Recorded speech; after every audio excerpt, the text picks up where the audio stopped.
Noida to Delhi मौत का गड्ढा। नमस्कार, रणक्षेत्र देख रहे हैं आप और मैं हूं आपके साथ शिवांगी जैन। रणक्षेत्र में आज हम बात करेंगे कि कैसे आम आदमी की जान सिस्टम की शिकार हो रही है। नोएडा के बाद देश की राजधानी दिल्ली में भी सिस्टम की लापरवाही सामने आई है। सड़क पर बने गड्ढे ने एक व्यक्ति की जान ले ली। दिल्ली के जनकपुरी इलाके में एक बाइक सवार की गड्ढे में गिरकर मौत हो गई। दिल्ली की बीजेपी सरकार ने जनकपुरी खदान दुर्घटना के संबंध में अनुशासनात्मक कार्रवाई के तहत घटना की प्रारंभिक समीक्षा के बाद दिल्ली जल बोर्ड के 3 इंजीनियरों को जांच लंबित रहने तक निलंबित कर दिया है। बताया जा रहा है कि इस पूरे मामले में एक कार्यकारी इंजीनियर, एक सहायक इंजीनियर और एक जूनियर इंजीनियर पर गाज गिरी है। लेकिन अब सवाल ये उठता है कि क्या इंजीनियर को सस्पेंड करने से जिस घर ने अपना बेटा खोया है, क्या वो बेटा वापस आ जाएगा? आखिर सिस्टम कितने लोगों की जान लेगा? क्या ये मान लिया जाए कि सिस्टम की नजर में आम इंसान की जान की कोई कीमत नहीं है? आज हम इसी पर चर्चा करेंगे और हमारे साथ इस चर्चा में कई गेस्ट जुड़ेंगे और उन्हीं से इसी पूरी चर्चा पर सवाल भी पूछेंगे।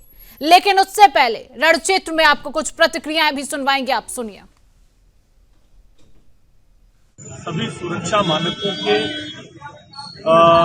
ऑडिट किए थे, सर्कुलर जारी किया था। उसके बावजूद बैरिकेड अभी जो अपीयरेंटली दिखता है बैरिकेड्स थे, मगर यहाँ के पुलिस सीसीटीवी जांच रही है, कैसे दुर्घटना हुई उसको जांचने की कोशिश कर रहे हैं। मैंने सभी उच्च अधिकारियों को और DCP traffic, joint CP traffic, उन सबको अप्रेज किया है इस बाजू की सड़क के ट्रैफिक को ठीक करने के लिए। और इन सब के बाद भी अगर जांच में ठेकेदार या जल बोर्ड के किसी अधिकारी की कोई भी कमी पाई जाएगी इस साइट पर काम करने में सुरक्षा मानकों का ध्यान रखने के लिए, उनमें से किसी को भी बख्शा नहीं जाएगा। मैं इस दुखद घटना पे इस समय केवल इतना ही आपको जानकारी दे सकता हूं। 3 महीने से इस सड़क के ऊपर में काम चल रहा है। दोनों तरफ में 100 मीटर की दूरी पर बैरिकेडिंग की गई थी। पिछले 2 दिन में एक यहाँ पे बड़ा गड्ढे को खोदा गया। यहाँ पे इस साइड की लेन में कोई भी ट्रैफिक की मूवमेंट नहीं थी। कल जो यहाँ पे घटना हुई है बहुत ही दुखद है। हमने दिल्ली जल बोर्ड की तरफ से एक इंक्वायरी के ऑर्डर किए हैं, हमने कमेटी बना दी है। उसमें joint director, deputy director level के अधिकारी उसमें हमने रखे हैं। 24 घंटे में उसकी रिपोर्ट आ जाएगी। मेरी मृतक के मित्र से बात हुई कल रात को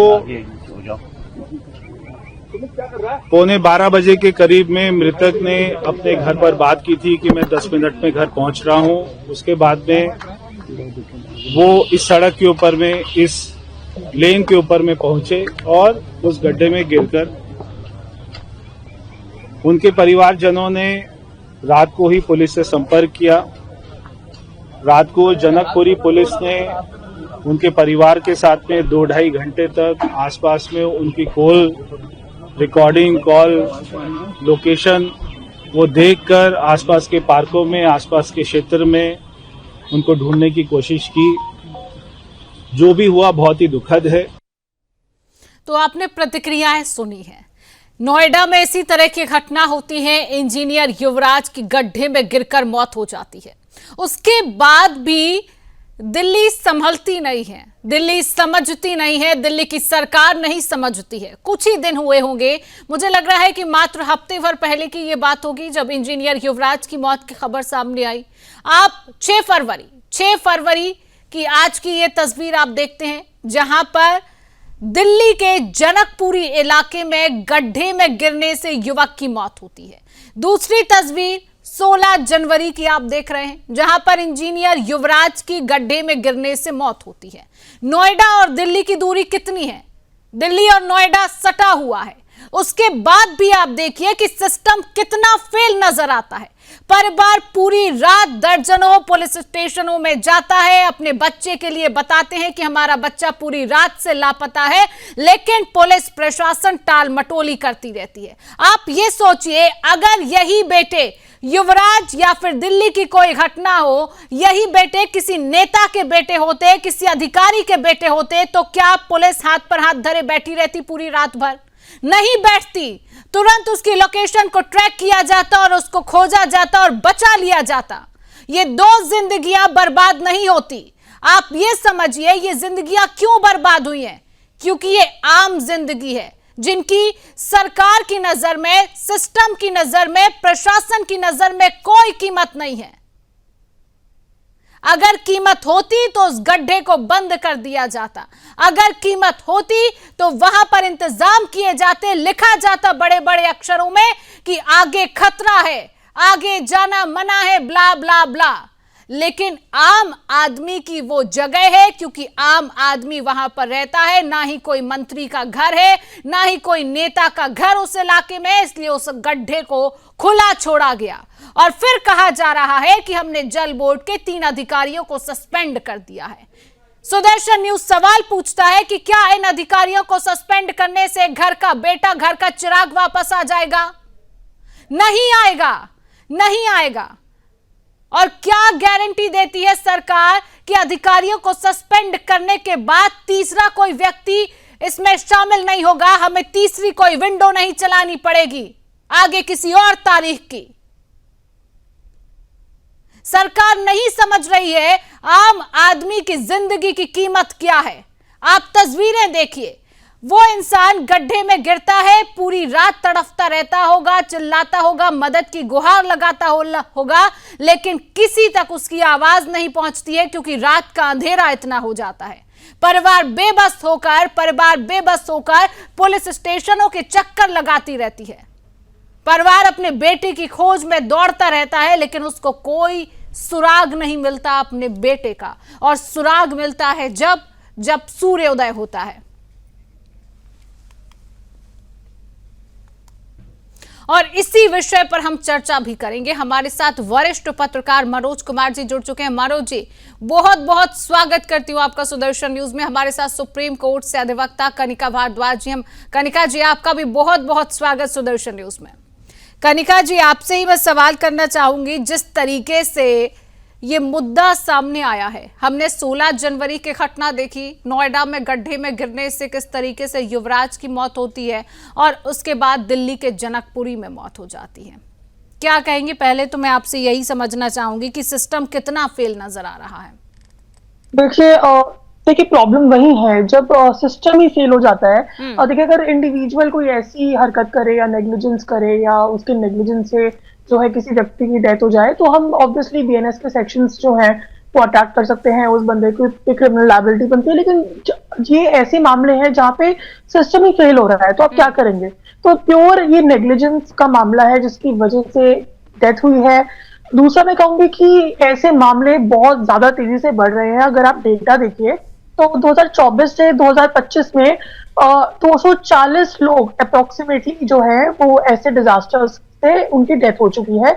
89 जो डेथ्स हुई है वो अर्बन एरियाज में हुई है। रूरल एरियाज की तो बात ही नहीं कर रही। आप देखिए Delhi Janakpuri it's one of the urban area, और रूरल एरिया में तो मैं जा ही नहीं रही अभी। तो अर्बन एरिया में 90 जो इस तरह की डेथ्स है वो हो चुकी हैं। आपको ये भी डेटा देखिए, आप एनसीआरबी का, नेशनल क्राइम रिकॉर्ड्स ब्यूरो का डेटा देखिए, उसमें भी आप जो नंबर है वो बहुत शॉकिंग है। तो ये प्रॉब्लम जो है, ये इसका जो प्रशासन है, सिस्टम है, वो रिस्पॉन्सिबिलिटी तो ले लेता है कि भाई हमारी रिस्पॉन्सिबिलिटी है, जो एक्यूज्ड है हम उसको सजा दिलाएंगे, हम सिस्टम बनाएंगे, लेकिन वो होता नहीं है। तो सिर्फ अभी ये वारदात हुई है, सिर्फ 3 या 4 दिन मेरे हिसाब से सीरियसनेस रहेगी, उसके बाद सब गायब हो जाएगा। ना कोई कमेटी बनेगी, ना कोई इन्वेस्टिगेशन होगी, ना कोई गाइडलाइंस आएगी, ना कुछ इंप्लीमेंट होगा। हाल ही में अभी नोएडा वाला इंसिडेंट हम सबको पता है कि किस तरह से वो सॉफ्टवेयर इंजीनियर है, उसकी डेथ हुई। उसके बाद तो मुझे लगता है ये मैटर इतना सीरियस हो जाना चाहिए कि हर जगह पे बोर्ड लग जाने चाहिए थे, बैरिकेडिंग हो जानी चाहिए थी, हर जगह ये वार्निंग दे देनी जानी चाहिए थी कि यहाँ पे पिट है, लाइट्स लग जानी चाहिए थी। लेकिन ऐसा कुछ भी नहीं हुआ, और अब ये दूसरा बार। बिल्कुल कनिका जी, सिस्टम सिर्फ कागजों में नजर आएगा और 4-5 दिन होंगे, ये मुद्दा शांत बैठ जाएगा और किसी को कोई नजर नहीं आएगा। कनिका जी, एक और सवाल आपसे यहाँ पर लेना चाहूंगी। आप ये मुझे बताइए कि आज जो सड़क बनाते हैं, जो चलिए फिलहाल कनिका जी से हमारा संपर्क टूट चुका है। हमारे साथ पत्रकार मनोज जी लगातार बने हुए हैं। मनोज जी, क्या कहेंगे, सिस्टम कितना कमजोर, कितना बेबस है कि इनकी नजर में आम आदमी की जिंदगी की कोई कीमत नहीं बची है? आप सही बता रहे हैं। मुझे लग रहा है ये बहुत ही दुर्भाग्यपूर्ण घटना है और जिसे बचा जा सकता था, लेकिन उससे जो है हम लोग किसी इनोसेंट पर्सन का जो एक जान गया है, तो मुझे लग रहा है कि बहुत ही दुखद घटना है। मुझे ऐसा लग रहा है कि सरकार को जो है इस पे जरूर ध्यान देना चाहिए। सिर्फ मॉनिटरी पर्पज से आप जो है, अभी आपने इंस्पेक्शन किया, आपने वहां पे जाके देखा और ऑफिशियल्स का जो है आपने सस्पेंड कर दिया, तो मुझे ऐसा लग रहा है कि ये कोई परमानेंट सोल्यूशन नहीं है। सरकार को इसका जो है बखूबी कॉन्ग्निजेंस लेना चाहिए। एक के बाद एक घटना घटते जाती है, लेकिन उस पे जो है सरकार का जो फंक्शनिंग है वो सेम ही रहता है। तो मुझे ऐसा लग रहा है कि अगर कोई सड़क पे अगर गड्ढा होता है तो उससे बहुत सी परेशानी होती है। जो भी कम्यूटर्स होते हैं उस एरिया से, जो लोग भी गुजरते हैं, और साथ साथ जो लोकल लोग वहां पे भी रहते हैं, उन्हें भी बहुत परेशानी होती है। मनोज जी, अगर जिस जगह पर ये गड्ढा है, दिल्ली का जनकपुरी इलाका ये बताया जाता है, अगर दिल्ली के जनकपुरी इलाके में कल शाम को ये घटना होती है, अगर दिल्ली के जनकपुरी इलाके में उसी समय या उसके कुछ घंटे के बाद किसी नेता की रैली निकलना हो या रोड शो होना होता, तो क्या लगता है, क्या इस गड्ढे को ऐसा ही खोला छोड़ दिया जाता या फिर उसको बंद करते, क्योंकि कोई नेता और अधिकारी वहां पर पहुंचना था? आप सही बता रहे हैं। हम लोग देखते हैं कि जैसे ही कोई वीआईपी का भ्रमण होता है किसी भी एरिया में, तो रातों रात जो है वो सड़क बन जाता है। सुबह आपने कोई भी जो भी उस एरिया में रहते हैं, उनके बहुत सरप्राइज लगता है हमको कि ये कैसे हो गया। रात में कल तो मैंने देखा था कि रोड टूटा फूटा था, लेकिन आज सुबह देख रहे हैं कि रोड जो है बहुत बढ़िया हो गया। तो हमारे पास तो सिस्टम सब कुछ है, उसको एग्जीक्यूशन मुझे लग रहा है कि बढ़िया से नहीं करने के कारण हम लोग जो है एक ब्राइट जो हमारा यूथ था, जो हमारे फ्यूचर था हमारे इंडिया का, उसका लॉस हो गया। मुझे ऐसा लग रहा है कि ये बहुत ही दुखद घटना है। इसके साथ साथ देखिए, अगर कहीं रोड पे अगर गड्ढा होता है तो वहाँ पे जो लोग रहते हैं आसपास में, अगर वो गर्मी का मौसम हो तो धूप हवा बहती है, तो उसके कारण पूरा उस एरिया में जो है हवा में जो है धूल हो जाता है। उससे जो है जो लोग उस एरिया में रहते हैं उसे सांस का भी बीमारी हो जाता है। तो एक ही प्रॉब्लम नहीं है। और आप बरसात में देखिए, वहां पे वो वाटर लॉगिंग सिचुएशन खड़ा हो जाता है, उससे पता भी नहीं चलता है कि एक्चुअल स्थिति क्या है और एक्सीडेंट का सामना करना पड़ता है। और हम लोग ये भी देखते हैं कि टायर फटना, चाहे कोई भी व्हीकल्स बढ़िया क्यों ना हो, अगर उस रोड से अगर 4-5 बार अगर गुजर जाता है तो व्हीकल का भी नुकसान है। तो ह्यूमन का तो जो बहुमूल्य है वो तो नुकसान होता ही है। उससे साथ साथ आप युवा की बात कर रहे हैं मनोज जी, आप भविष्य की बात कर रहे हैं कि युवा देश का भविष्य है। आपने कई भाषणों में सुना होगा कि आज का युवा हमारे आने वाले देश का भविष्य है, लेकिन ये भविष्य तो गड्ढों में गिर रहा है, ये भविष्य तो मौत के आंकड़ों में शामिल हो रहा है, भविष्य तो नजर नहीं आ रहा। अगर युवा देश का भविष्य है तो सिस्टम को और सरकार को उसकी चिंता होनी चाहिए। यहाँ तो चिंता नजर ही नहीं आ रही। अभी कुछ दिन बाद हेडलाइन बनेगी कि उस परिवार को इतने हजार रुपए, इतने लाख रुपए का मुआवजा दे दिया गया, क्योंकि यहां पर एक शब्द आ जाता है मुआवजा। मुआवजा से किसी की जान की कीमत को तौल लिया जाता है कि हमने मुआवजा दे दिया, अब वो मर गया था, परिवार स्टेबल हो जाएगा। परिवार के इमोशंस का क्या है? परिवार ने अपने घर का एक चिराग खोया है, परिवार ने अपने घर का बेटा खोया है, क्या वो उस मुआवजे से वापस आ जाएगा? 3 अधिकारियों को निलंबित कर दिया, क्या वो वापस आ जाएगा? बीजेपी पार्टी के प्रवक्ता विवेक श्रीवास्तव जी जुड़ चुके हैं। विवेक जी, बहुत बहुत स्वागत है आपका सुदर्शन न्यूज में। हमारे साथ आपदा याचिकाकर्ता भुवन पोखरिया जी जुड़ चुके हैं। भुवन जी, आपका भी बहुत बहुत स्वागत। सीधा विवेक जी आपसे ही सवाल करूंगी। आप ये बताइए विवेक जी, आम आदमी के जीवन की कीमत बहुत कम हो गई है क्या आप लोगों की नजरों में?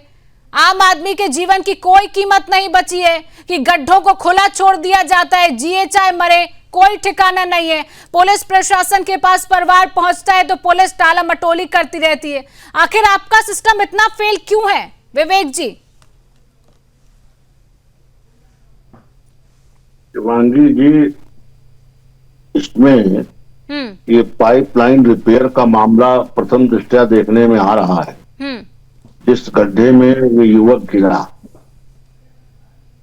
पुलिस ने समय पे इसमें अपनी एक्टिविटी नहीं दिखाई।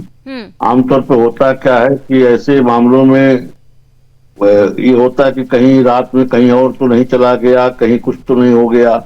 थोड़ा इंतजार करने के बाद लोग पुलिस के पास जाते हैं और उसके बाद पुलिस का जो रवैया रहता है वो बहुत संवेदनशील नहीं रहता। ऐसा हर जगह देखने में आता है प्रायः। जरूरत ऐसे मामलों में पुलिस को और एक्टिव बनाने की है और कहीं न कहीं इस मामले में पुलिस के स्तर पर ये चूक है। इसमें पुलिस अगर थोड़ा समय से एक्टिव हो जाती तो कदाचित ये व्यक्ति समय से मेडिकल ट्रीटमेंट पा सकता था, इसकी जान बच सकती थी। हालांकि अभी पोस्टमार्टम रिपोर्ट हम लोगों के पास नहीं आई है। अभी ये पता है कुछ में कुछ चर्चाएं ये भी थी कि शायद किसी लोगों ने मार वार के फेंका है या कुछ अपने आप गिरा। हर तरह की चर्चाएं इसमें आ रही हैं। ये सब बेकार की बातें विवेक जी। ये सब मामले को ढकने के लिए कहा जाता है कि किसी ने मारने के लिए फेंका है। आप ये समझिए गड्ढा क्यों खुला छोड़ा गया। हमने नोएडा में 16 जनवरी को जब एक घटना देख ली है कि सॉफ्टवेयर इंजीनियर उस गड्ढे में गिरकर मर जाता है, उसके बाद क्या दिल्ली सरकार ये नहीं समझ पाती है कि जहां पर गड्ढा खुला हुआ है उसको बंद करके जाया जाए अगर काम वहां पर चल रहा है? गड्ढा खुला छोड़कर क्यों गए जल बोर्ड के अधिकारी जो वहां पर टेंडर लिए हुए हैं, जो काम करवा रहे हैं?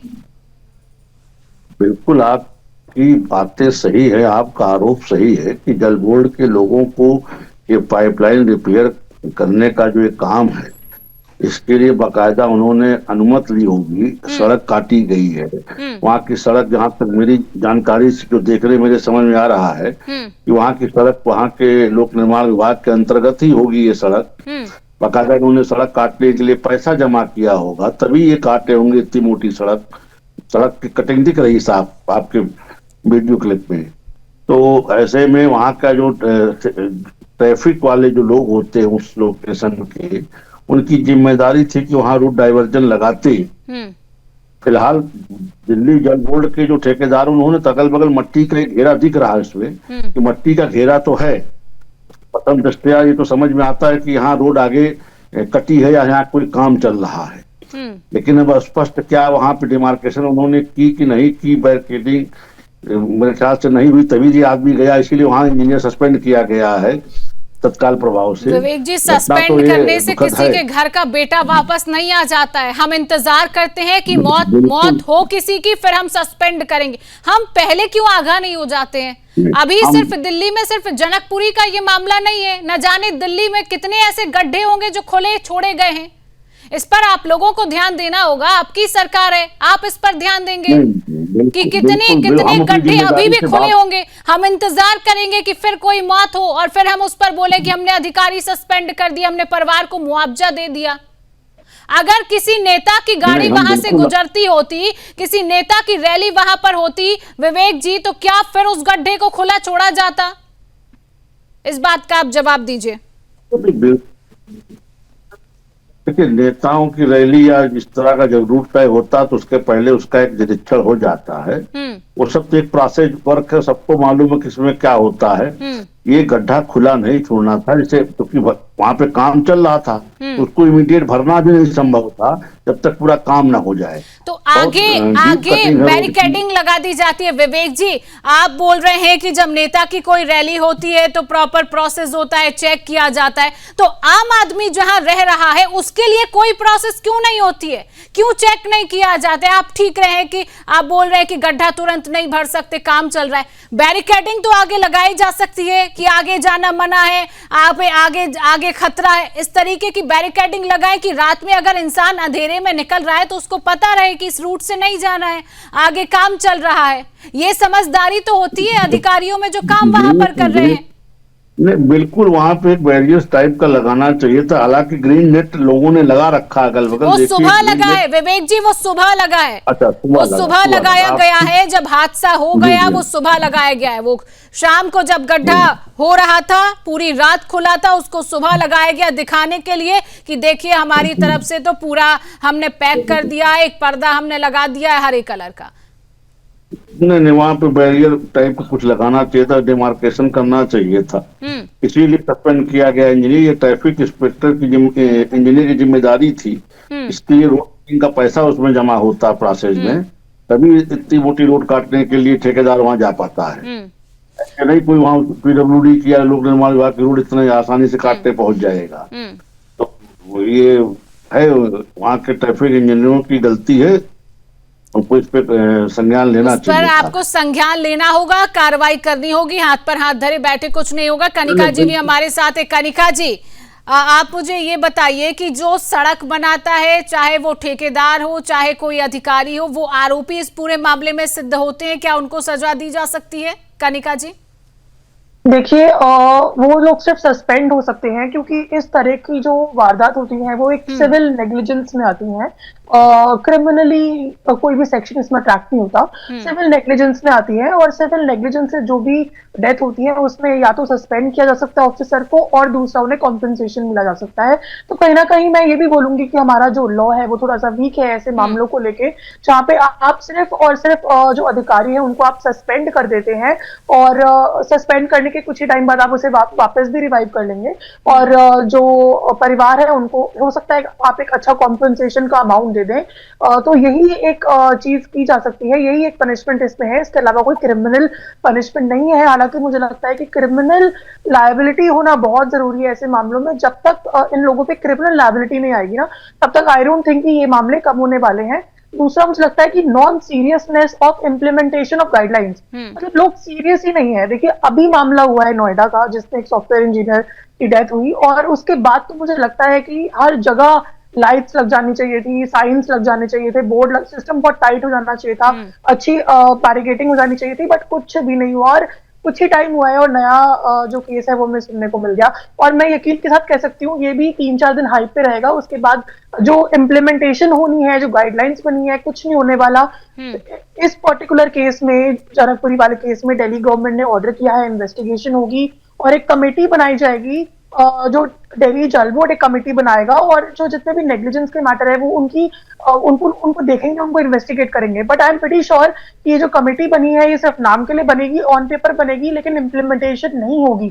तो अल्टीमेटली यही है, जब तक इम्प्लीमेंटेशन नहीं होगी आप इस तरह के एक्सीडेंट्स को सीरियसली नहीं लोगे, ऐसे एक्सीडेंट्स और होते रहेंगे और इन पे रोक लगना नामुमकिन है। सीरियस होना बहुत जरूरी है, सीरियस होना जरूरी है। और कहीं ना कहीं हमारे देश का जो लॉ है वो भी ऐसे मामलों में कमजोर नजर आता है। भुवन जी भी हमारे साथ हैं। भुवन जी, किस तरीके से ये पूरी आपदा हुई, किस तरीके से ये पूरा मामला हुआ, इसकी जानकारी भुवन जी। देखिए, सबसे पहले तो आप सभी को प्रणाम। ये जो जनकपुरी और जो पहले नोएडा और फिर ये जनकपुरी दिल्ली में जो सड़क पर बने गड्ढे से जो जान गई है, ये बहुत ही मतलब हृदय विदारक घटनाएं हैं। ये किसी परिवार का कोई व्यक्ति अपनी ड्यूटी जा रहा है, अपने कार्य को कर रहा है, इस दौरान सरकार की लापरवाही कहिए, विभाग की लापरवाही कहिए, जिला प्रशासन की लापरवाही कहिए, गड्ढे से जो है उस व्यक्ति की जान चली जाती है। तो ऐसा नहीं है कि ऐसा दिल्ली में ही हो रहा है, मैं पूरे भारत की बात करता हूँ, प्रत्येक राज्य की बात कर रहा हूँ। ऐसा प्रतिदिन हो रहा है और कई लोग मर रहे हैं। तो मेरा कथन यह है कि इसके लिए अभी मैं सुन रहा था, एक वास्तव में हमारा जो लॉ है वो लॉ भी काफी शिथिल है। लेकिन सबसे बड़ी बात यह है कि ये तो मानवाधिकार का हनन है, ये फंडामेंटल राइट का भी तो हनन है। किसी व्यक्ति की मृत्यु अगर सरकारी लापरवाही से होती है, उसके विभागों की कार्यशैली की लापरवाही से होती है, जिला प्रशासन की लापरवाही से होती है, तो ये तो बहुत बड़ा गंभीर मामला है। तो मेरा इसमें सुझाव यह है कि इस तरीके के लिए जो लॉ है, एक तो सबसे पहले लॉ को जो है बहुत टाइट करना पड़ेगा, लॉ को टाइटली यानी कि लॉ को और मजबूत करने की आवश्यकता है। दूसरी बात कि सबसे पहले इसमें सरकार की भी एक सरकार की जिम्मेदारी तय होनी चाहिए। जो सरकारें हैं, चाहे दिल्ली सरकार हो, चाहे हमारे उत्तराखंड में भी ऐसी घटनाएं घटती हैं, तो हम ये कह रहे हैं कि सबसे पहले सरकार की रेस्पॉन्सिबिलिटी तय होनी चाहिए, इनकी जिम्मेदारी तय होनी चाहिए।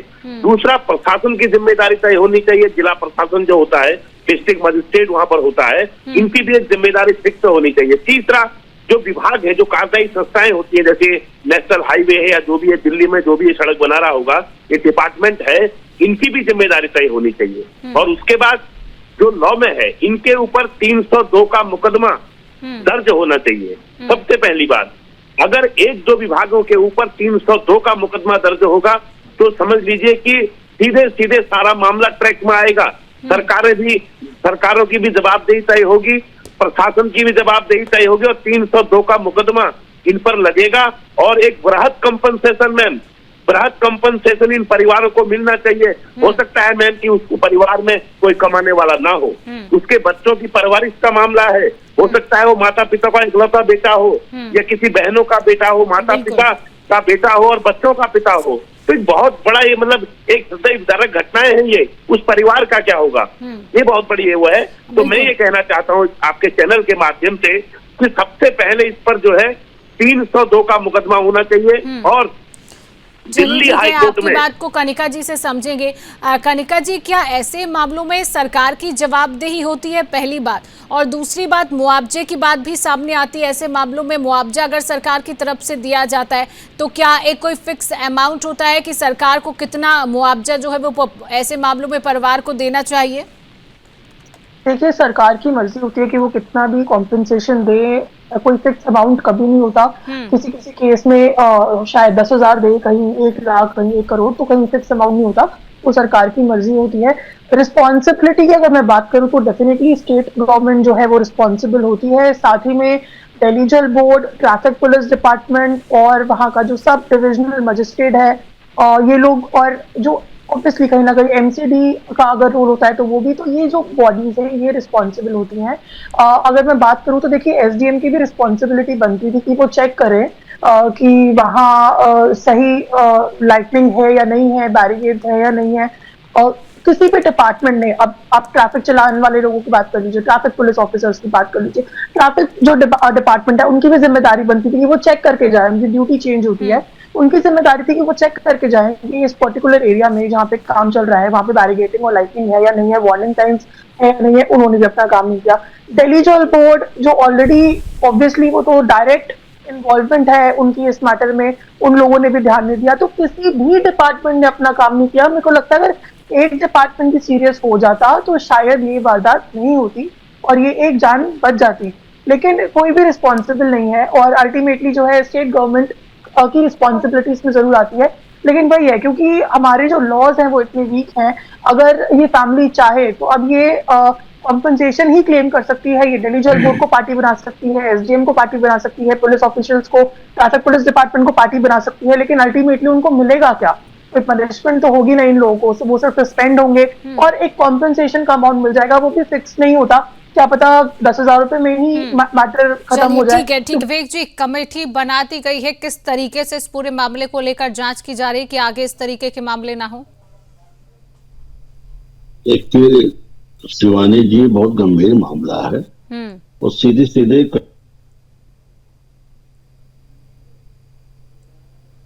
जी चलिए, ठीक है, फिलहाल आपकी आवाज नहीं आ रही है। मनोज जी, सरकार की क्या जवाबदेही ऐसे में बनती है, क्योंकि लगातार इस तरीके के मामले सामने आते हैं, सिस्टम फेल इसमें साफ तौर पर नजर आ रहा है। पुलिस प्रशासन की बात करें, हाथ पे हाथ धरा नजर आ रहा है। तो किस तरीके से सरकार की जवाबदेही है? क्या सिर्फ मुआवजा देकर सरकार अपना जवाब दे देगी या फिर कमेटी गठित करके सरकार अपना जवाब दे देगी? सरकार की क्या जिम्मेदारी बनती है? आप सही बताते हैं। मुझे ऐसा लग रहा है कि सरकार का तो बहुत बड़ा रिस्पॉन्सिबिलिटी है, क्योंकि ये गवर्नमेंट ऑफिशियल का नेग्लिजेंस के कारण ये घटना घटी है। यही जो है, अगर वो जैसा हम लोगों ने भी चर्चा किया कि वीआईपी का सिर्फ इस रास्ते से सिर्फ गुजरती वीआईपी का जो गुजरने का रास्ता अगर होता तो शायद ये कब का जो है बन गया होता, या इस तरह से इसको प्रेजेंट किया जाता कि लगता कि यहाँ कुछ है ही नहीं। तो मुझे ऐसा लग रहा है कि ये गवर्नमेंट का या ऑफिशियल्स का बहुत बड़ा नेग्लिजेंस है और गवर्नमेंट को अगर दिल्ली जैसे जगह में अगर इस तरह की घटना घटती है तो बहुत ही दुर्भाग्यपूर्ण है। और दूसरे जगह, दूसरे स्टेट्स या गांव या कस्बा की अगर क्या बात कर सकते हैं, अगर नेशनल कैपिटल में अगर इस तरह की घटना घटती है तो ये मुझे ऐसा लग रहा है कि जैसे बहुत से पॉलिटिकल लीडर का भी ये इसी घटना पे मानना ये है कि ये जो है मर्डर है, ये जो है दुर्घटना नहीं है, ये मर्डर किया गया है। तो मुझे ऐसा लग रहा है कि ऐसी घटनाएं ना घटे, इस पे जो है जोर देना चाहिए। इसके साथ साथ मुझे ऐसा लगता है कि उस एरिया में जो काउंसलर थे उसका भी एक रिस्पॉन्सिबिलिटी बनता था कि उसके एरिया में इस तरह की अगर गड्ढा अगर होता है तो वहाँ क्या क्या प्रिकॉशंस होना चाहिए, या उनको भी विजिट करना चाहिए इस घटना के पहले। तो इसी तरह से जब तक वहाँ का जो सोसाइटी है उसको भी ध्यान देना चाहिए। मुझे ऐसा लग रहा है कि ये कंबाइंड एफर्ट्स है, और ये पीडब्ल्यूडी डिपार्टमेंट हो या जिस रोड कंस्ट्रक्शन डिपार्टमेंट हो, नॉर्मली ये माना जाता है बहुत ही करप्शन वाला डिपार्टमेंट होता है, ह्यूज करप्शन होता है इसमें। तो करप्शन जिस डिपार्टमेंट में इस तरह का होगा तो स्वाभाविक है कि निग्लिजेंस तो उसमें होगा ही, प्रेशर होगा ही। आजकल हम लोग ये भी देख रहे हैं कि कॉन्ट्रेक्चुअल बेसिस पे भी जो है एम्प्लॉय को रखा जाता है, वो कितना स्किल्ड है, कितना वो रिस्पॉन्सिबिलिटी ले सकता है, ये सब भी देखने की जरूरत है। मुझे ऐसा लग रहा है गवर्नमेंट को कमेटी बनाना ही चाहिए। कॉम्पनसेशन कोई बड़ी चीज नहीं है। आप एक माइंड को आप एक जो है एक सिटीजन को जो जिससे जो है भारत का एक फ्यूचर था, वैसे व्यक्ति का अगर इस तरह का घटना में अगर डेथ हो जाता है तो बहुत ही दुर्भाग्य है। और मुझे ऐसा लग रहा है कि भारतीय जनता पार्टी की सरकार दिल्ली में है, उसको बखूबी अगर देखना चाहिए कि आखिर में किस लेवल पे जो है निग्लिजेंस हुआ है और उसको रेक्टिफाई करना चाहिए। और मुझे ऐसा लग रहा है कि एक कमेटी भी बनाना चाहिए, नेशनल लेवल पे भी बनाना चाहिए, स्टेट लेवल पे भी बनाना चाहिए कि फ्यूचर में इस तरह की घटना ना घटे।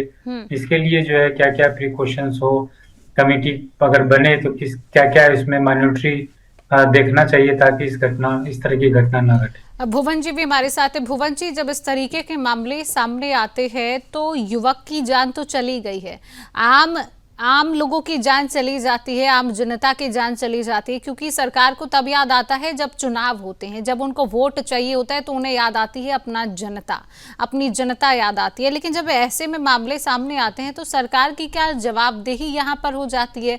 जिस तरीके से मैंने इनसे भी सवाल पूछा, क्या सिर्फ कमेटी गठित कर देती है? क्योंकि सरकार तो बैकफुट में आ जाती है, सरकार तो पीछे हट गई, सरकार का भी तो कुछ काम है।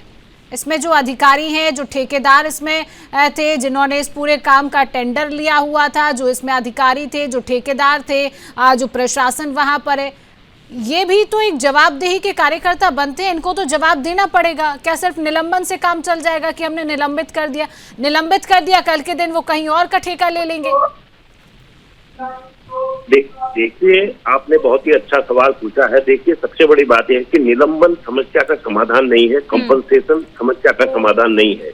समस्या का समाधान यह है कि ये घटनाएं कैसे रुकेंगी। घर के चिराग इस तरीके से बुझ रहे हैं, एक प्रकार से जबरदस्ती की मौत है ये। वाकई अभी विद्वान अभी जो इसके पहले बोल रहे थे उन्होंने सही कहा कि भाई इस प्रकार से जो है हत्या है, डेथ है। तो इसमें जो है देखिए, सबसे पहले जो रिस्पॉन्सिबिलिटी है वो सरकार की है। तो दिल्ली सरकार की बहुत बड़ी एक रिस्पॉन्सिबिलिटी है कि भाई कोई भी कंस्ट्रक्शन का काम होता है मैम, तो उससे पहले उसकी सुरक्षा के पुख्ता इंतजाम किए जाते हैं कि भाई कोई आदमी गिर न जाए, कोई आदमी किसी को चोटिल ना हो जाए, ये सारे उसके रूल में लिखा होता है।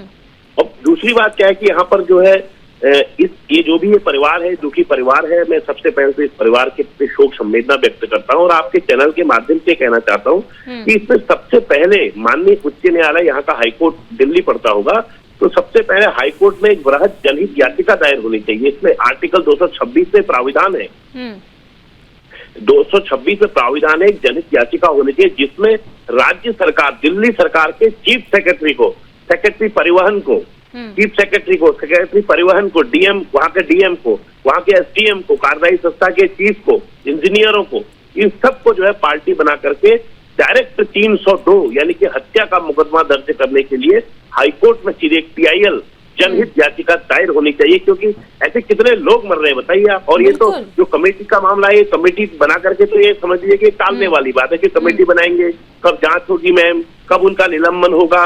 लेकिन उस परिवार को करेंटली न्याय क्या मिला?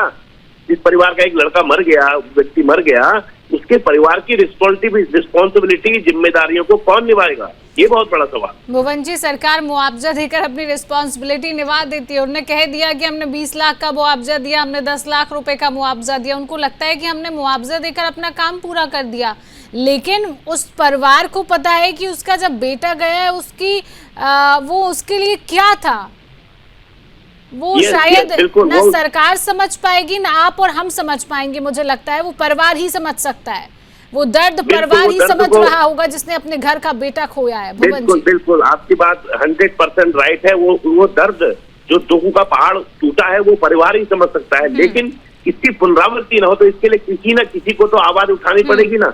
दिल्ली के गले में घंटी कौन बांधेगा? तो एक ऐसी PIL, एक ऐसी जनयाचिका दायर हो हाई कोर्ट ये दिल्ली में, और उसके बाद जो सुप्रीम कोर्ट में भी हो कि भाई ऐसे रोज केस हो रहे हैं, घर के लोग मर रहे हैं और क्या नाम कहते हैं, सरकारें उदासीन बनी है। तो इसके लिए किसी न किसी को तो बहुत बड़े स्तर पर, न्याय के स्तर पर, क्योंकि ये नेतागिरी या पॉलिटिक्स के स्तर पर नहीं होगा, सरकारें कुछ नहीं करेंगी मैम, इतना ही है। लेकिन न्यायपालिका से हमारा विश्वास है कि न्यायपालिका में अगर बढ़िया करके पैरोकारी की जाए, इस मामले को रखा जाए कि भाई इसकी पुनरावृत्ति कैसे रुकेगी, और जो लोग मरे हैं उन लोगों के परिवार के जीवन जीने का जो उनका जीवन का सिस्टम है वो कैसे उनकी जिम्मेदारियां पूर्ण होंगी, ये भी एक बहुत बड़ा क्वेश्चन है। बिल्कुल। विवेक जी, जब बजट पेश किया जाता है, जब बजट की बात आती है, तो सड़कों के लिए भी बजट में प्रावधान होता है, उसके लिए भी पैसा निकाला जाता है, गड्ढों के लिए भी निकाला जाता है। तो फिर ये पैसा कहाँ जा रहा है, कहाँ जाता है ये पैसा? देखिए, ये पैसा जाता है, अभी एक बात अभी हमारे से पहले के उन्होंने कहा कि ये जो डिपार्टमेंट है ये एक करप्शन की श्रेणी में इनका, आपने देखा होगा, चाहे PWD है या कोई भी डिपार्टमेंट है, तो ये जो है भ्रष्टाचार के डिपार्टमेंट के रूप में जाने जाते हैं। भुवन जी, ये मेरा सवाल विवेक जी से मैं ये जानना चाहती हूँ। विवेक जी, जवाब दीजिए, पैसा कहाँ जाता है? जो पैसा सड़कों के लिए बजट में आता है, गड्ढों के लिए आता है, ये सड़क बनेगी, गड्ढे भरे जाएंगे, कहाँ जा रहा है वो पैसा? शिवानी जी, ये जो सब्जेक्ट है ये भ्रष्टाचार का नहीं है, ये काम हो रहा था, ये पेयर वर्क हो रहा था, और दौरान काम, उस समय काम बंद था, ये आदमी उस गड्ढे में चला गया। इसमें केवल असावधानी का मामला है। असावधानी का मामला किसका असावधानी का है? आप ये कहेंगे कि वो जो युवक मरा है उसकी असावधानी है, या फिर आपके अधिकारियों की असावधानी है? असावधानी किसकी है कि गड्ढा खुला छोड़कर चले जाएंगे, गड्ढा खुला छोड़कर चले जाएंगे? विवेक जी, असावधानी नहीं है। जो पैसा सड़क के लिए दिया जाता है, जो पैसा गड्ढे के लिए दिया जाता है, वो जो आगे अधिकारी बैठे होते हैं वो अपनी जेब भर रहे होते हैं उन पैसों से, और इसका भुगतान कौन कर रहा होता है? आम जनता भुगतान कर रही होती है। आप जिस विषय पे हम चर्चा कर रहे हैं ये भ्रष्टाचार का विषय नहीं है, ये काम हो रहा था शिवानी की, गड्ढे में अंडर पाइपलाइन की रिपेयर का काम था, ये दिल्ली जल बोर्ड का। बिल्कुल समझ रही हूँ कि काम हो रहा था, गड्ढे का काम हो रहा था, वो साफ दिखा रहे हैं, हम भी वही टीवी स्क्रीन पर विजुअल्स भी चला रहे हैं विवेक जी, लेकिन काम हो रहा था। एक बात बताइए, आप और हम अपने घरों में कुछ काम कराते हैं, घर के बाहर कुछ काम कराते हैं, गड्ढा खोद दिया जाता है नल की पाइपलाइन के लिए, किसी और चीज के लिए, तो हम समझते हैं कि शाम तक काम चलता है, रात में कोई लोग निकलेंगे तो उनके लिए सावधानी के लिए कुछ लगा दिया जाता है चारों ओर, या लिख दिया जाता है कि आगे जाना खतरा है। ये आपके अधिकारियों ने नहीं लिखा, ये आपको मानना पड़ेगा, ये गलती आपके अधिकारियों की है, ये गलती वहां पर ठेकेदार जो इसका टेंडर लिए हुए थे उनकी गलती है, गलती आपके सिस्टम की है जिस पर आप लोग निगाहें नहीं रखते, बस कह देते हैं कि हमारी सरकार है, हम काम कर रहे हैं, लेकिन काम, आपका काम सिर्फ कागजों में नजर आता है, काम नहीं नजर आता है, क्योंकि आपके लिए आम जनता सब कीड़ा मकोड़ा हो चुकी है। चलिए ठीक है, समय का अभाव है। विवेक जी, आप सभी पैनलिस्ट का हमारे साथ जुड़ने के लिए, समय देने के लिए आप सभी का बहुत बहुत धन्यवाद। और आपने देखा कि दिल्ली के जनकपुरी में किस तरीके से एक युवक की मौत हो जाती है। इसको मैं मौत नहीं, हत्या कहूंगी, और हत्या इसलिए कहूंगी क्योंकि दिल्ली का सिस्टम फेल नजर आता है, दिल्ली की सरकार बेबस नजर आती है, जो ठेकेदार हैं जिन्होंने इसका टेंडर लिया था वो नाकाम और निठल्ले नजर आते हैं, क्योंकि इन्हीं की लापरवाही से किसी के घर का चिराग, किसी के घर का बेटा चला गया। और अंत में क्या आएगा, 4 दिन बाद आप और हम हेडलाइन में सुनेंगे कि सरकार ने इस पूरे मामले पर इतने लाख का, इतने हजार रुपए का मुआवजा दिया। लेकिन सरकार को, सिस्टम को यह समझना होगा कि मुआवजा देने से खाना पूर्ति नहीं होती है, मुआवजा देने से किसी के घर का बेटा, किसी के घर का चिराग वापस नहीं आता है।